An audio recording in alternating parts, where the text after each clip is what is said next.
Glede na to, da je prva stopnja že dvakrat zavrgla tožbo zasebnega tožnika, pa ste danes vseeno tukaj, kako to komentirate?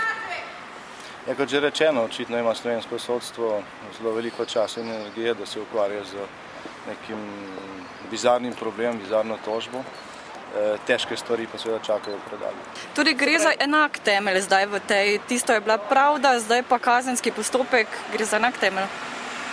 Ja, seveda gre za isto stvar, s tem, da gospod Damjanić toži odškodninsko in kazensko in slovenska sodišča smatrajo ta primer za prioritetno. Kaj je tako zabolelo, da ste se vseeno odločili za zasebno tožbo?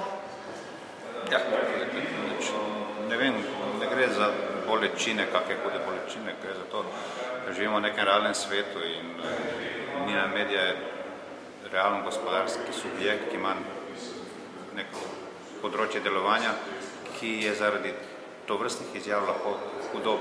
Pa je bila škoda?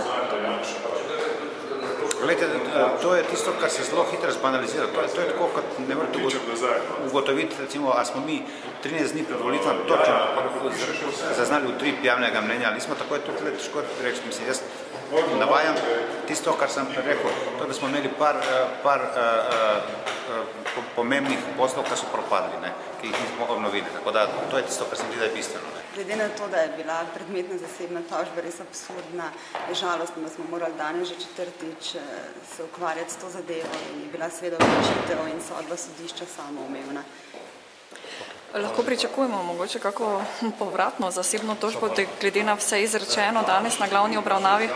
Tega pa ne bom komentirala, ampak verjamem, da se ima moja stranka mora ukvarjati z bistveno bolj pomembnimi stvarmi, kot pa z vsemi žalitvami, ki jih na njen račun izreče Nikola Damjanić tedensko. Malo nenavadno je, ampak kazni pa kot zasebni tožnik niste predlagali kot zastopnik zasebne. Kaj bi vas zadovoljilo? Kakšna kazen za...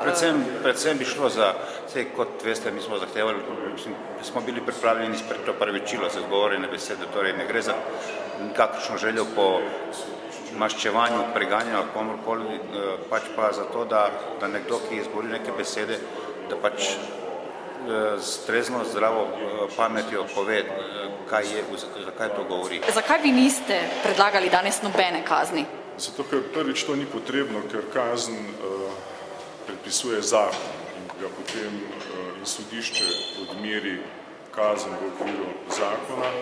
Jaz nisem tega predlagal, ker namen naš ni nekakšno maščevanje zoper Janeza Janšo, ampak preprosto, da sodišče spozna za krivega in obsodi, da sodišče meni, da bi bila kazen primerna. Gospod Damjanić, pa ste kdaj zapisali kaj lepega?